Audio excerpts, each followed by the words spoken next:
Retour des shorts consacrés aux cartes Pokémon. Et bien pourquoi? Tout simplement parce que cette fois-ci ce n'est pas un vide-grenier, mais simplement une bourse qu'il y a eu dans ma ville, voilà, samedi dernier. Et donc il y avait... alors ça avait lieu tout au long de la journée, j'y suis resté quand même 1 heure et demie, ce qui est quand même pas mal. Et j'ai eu environ l'occasion de chiner auprès de, je dirais, 6 à 8 exposants. Il y avait quasiment que du Pokémon, vous vous en doutez. Un peu de Yu-Gi-Oh, un peu de One Piece, mais bon, quand même, Pokémon reste la référence. Même si moi je suis très Yu-Gi-Oh aussi, vous saviez peut-être pas. Et donc, il y en a 4 qui ont retenu mon attention et auxquels j'ai acheté des cartes que je vais vous présenter tout de suite. Alors la première, c'est Forgelina. Voilà, donc version japonaise. Ma première carte du genre, d'ailleurs, en très bon état. J'ai pas mal aimé ce Pokémon dans les versions, pas la dernière génération, hein, écarlate et violette. C'est particulier, on voit au revers. Donc très bon état.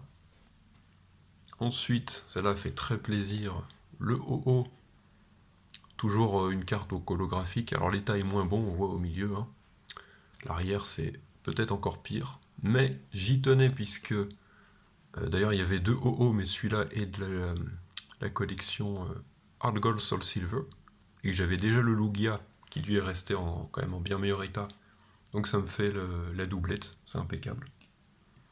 Troisième carte de cet exposant qui est quand même moins rare, le Draco, même si c'est quand même une collection datant de 2012.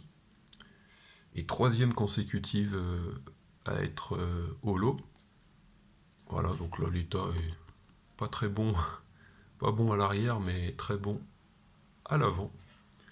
Et puis j'aime bien ce Pokémon, hein, vous savez sans doute que voilà, moi je vois avant tout le classeur et l'intérêt que j'ai pour les Pokémon en question, plus que les collections et surtout que si ce sont des AR, des ex, etc. Quoi. Ça m'intéresse peut-être même plus, les Pokémon m'intéressent peut-être plus en soi que l'ancienneté ou autre, même si quand même, je me suis fait plaisir avec ma première carte. Donc c'est Caninos première édition. Donc on voit qu'elle a quand même vieilli, mais ça fait plaisir de la voir, d'autant que voilà, j'ai un petit affect pour ce Pokémon.